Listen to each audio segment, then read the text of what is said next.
Yes, ensitano 223 eteekerateekera Pal FM eyingiza abakontanya abasuka 2 naye olunaku lwajjo bagenze maaso n'okubeera nga basengejeddwa tusuubira okusigazaamu abakontanyi 6 ku lunaku olwokuna abagenda batandika okubeera nti bakontana ku nkomerero ya byonna omuwanguzi w'ensitano 223 agenda kubeera afuna ettaka ekyapa ky'ettaka mu Wakiso district kyagenda okubeera nga akwasibwa Namukisa anabagenze maaso n'okubeera nti awangula. Pal FM of course eteekateeka ensitano eno buli mwaka n'ekigendererwa ky'okusobola okubeera nga eyongera okusomesa abantu eddiini yaabwe mu mwezi ogwa Ramadan. Ne ku mulundi guno kyegenze maaso n'okubeera nga ekola era omuwanguzi naye bagambye ajja kubeera awangula ekyapa ky'ettaka mu district y'e Wakiso.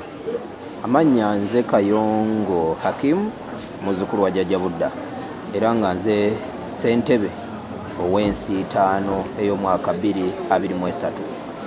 Lunaku olwaleero tubadde n'enteekateeka ez'okusabuukulula oba okutongoza abeewaddeyo okuteeka ensimbi mu nsiitaano ey'omulundi guno. Era ng'ensiitaano eno twagitandise kuva jjo, twabadde n'enteekateeka ez'okusunsula abo abasiitaanyi. Kati ng'ennaku z'omwezi zigenda kubeera lumu, omwezi ogwa Ramadan, tugenda kuba tutandika okusoyasoya abo abeewaddeyo okwaŋŋanga ebibuuzo byaffe. Era ng'enteekateeka tugenda kuba tugitandika okuvanga ku ssaawa 8 paka ssaawa zijja kuba 10. So abawuliriza ba rediyo eno bateekeddwa okuba nga bafaayo okuba nti bawuliriza enteekateeka nga bw'egenda okutambula. Ekyenjawulo kye tuleese mu nteekateeka y'omwaka guno nti ensiitaano y'omulundi guno ejjiddemu ebintu bingi. Kibadde tekitera kubaawo okufuna omusiitaanyi asukka oba ow'emyaka 80 okudda waggulu. Mu nsiitaano y'omulundi guno twafunyemu omusiitaanyi wa myaka 80 naye yazze kubanga asiitaano. Naye nga era enteekateeka nambulukufu bulungi, tugenda kubanga omuwanguzi agenda kuba afuna ettaka twamaze dde okuba nga tuliteekateeka era liri mu bitundu eby'e Wakiso. So enteekateeka zonna zamaze dde okuba nga ziteekebwateekebwa. Akakiiko akatesitesika ebibuuzo keeteefuteefu bulungi era ebibuuzo byamaze dde okuba nga bitegekebwa. Ffe tulinze kulangirirwa kwa mwezi gwa Ramadan then ffe tusabuukulule. Allah jagama mu Qur'ani nti waman ahsan qawlan mimman daa ila Allah wa amila salihan wa qala innani minal muslimin. Teri asinga muntu bulungi mu maaso ga Katonda ne mu maaso g'abantu okusinga oyo ayinstiringa discipline, ateekamu empisa, abateekamu okutegeera Katonda n'okuba abantu abakkakkamu mu bantu. Teri ayinza musinga bulungi mu maaso ga Katonda ne mu maaso g'abantu. So Radio Pal omusomesa w'eggwanga lino bukyanga etandika omulimu gwekola gwe gumu osomesa ggwanga, tosobola gisiŋŋaanako kintu kirala okuleka kyakwagazisa bantu ddiini yaabwe, kubaagazisa nsi yaabwe, kubaagazisa Luganda babeere bawamu baagalane, kubajjamu nkayana nnyombo n'ebisigadde. Ebyo Radio Pal byaleeta okuva lwe yatandika paka n'olwaleero. Leba ng'etaddewo essuula ey'enjawulo mu mpeereza ez'okumayengo radios ez'enjawulo zonna ezaaliwo. Tubeebaza bakama baffe era Allah subhanahu wa ta'ala tusaba abeere nga abongera obulungi bonna abatandika Pal era abeere nga bamalira abo abakyaliwo nabo Allah subhanahu wa ta'ala yajjulla. So twebaza Katonda olw'omukisa guno naffe okubeera wano for the first time okwetaba direct mu nsiitaano nga naffe tuzze okwongerako ettoffaali ku nsonga eno.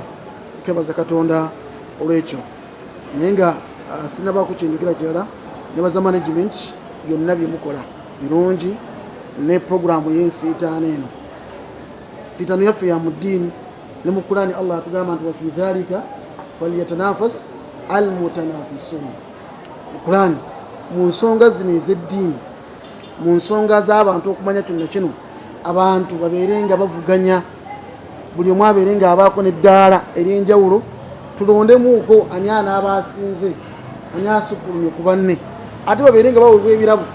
Kuba ne bamalayika Allah ababuuza ne Adamu ng'amaze okubaako wasukkuluma, oluvannyuma Allah n'amwawaadinga Adamu alayhi salatu wassalam, n'agamba malayika nti muvuunamire Adamu alayhi salatu wassalam.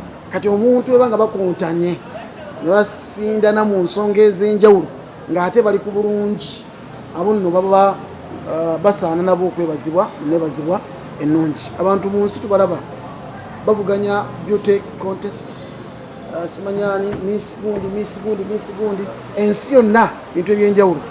Tufunawo Mr. simanyi Mr. Kampala, simanyi ani atunda n'empaka z'okulya, ani asinze okulya, ani asinze tulina n'ebigwo n'ebirala bingi tubiina byonna webiri. Competition za dance, era abantu bafuna ebirabo ebyaki ebyenjawulo, naye ensonga ng'eno yeetagisaamu nayo okubeeramu. Singa tufunye omukisa, buli kiise naafunye omukisa okugyetabamu, naafunye omukisa n'agiteekateeka, naafunye omukisa nassaako ettofaali mu mbeera yonna, aba afunye ekyebbeeyi era oba ofunye zaabu. Olw'ensonga oli ku nsonga ya ddiini, oli ku nsonga eteekamu empisa, eyongera okuzza abantu ku buwanga bwabwe n'okwagala ensi yaabwe, togenda kusalwa maaso ga Allah subhanahu wa ta'ala. So badde ndeeta bujulizi nti ekigambo kino kikulu nnyo ekyokubeera. Osaba Katonda abeere nga ayongera ogitukuumirawo, ate n'okuba nga bagyongeramu ebirungo nga bulijjo. Mukkirize bakama bange, bategeezi lwaki twajja mu nsi ttaano. Omusomesa bulijjo, mukadde wange ye aliko edi teacher, ekirooto kyonna kyaba nakyo kyafuukako edi teacher. Oba tutuuseeko edi teacher, olabanga olina kyokoze eki agikamiddwa batamumanyi yaliko edi teacher. Mu ssomero eddene mu ggwanga, mu masomero agaasookera ddala, mu ssomero eddene traditional mu ddiini ne mu buwangwa bwaffe ne mu nsi yaffe yaliko edi teacher. Awo yatuukawo n'abaana atwate ku director, era amasomero agakoze n'ebirala abiina. Juzi nali nsaaza ku masikidi ye nga mukadde wange, era yalagira ate nzeeyo era ngenda kuddayo insha Allahu taala. Kati omusomesa aba aluubirwa okubeerako edi teacher oba okubeerako director waaki wasomero. Lawyer, I'm a student of law, so student of laws. Kati lawyer mu bbanga lyonna aba aluubirirwa kubeerako mulamuzi. Wabula tunatuwako ku ddaala eryo alaba nga alina byakoze ki byamisinga. Niwaba nga ali mu commercial law akyali mugundi eno alina kyabisinga. Everyone agala abeereko wali eno practicing ne at later stage agala obeerako mulamuzi. Eyo dream ya buli lawyer yenna mu nsi.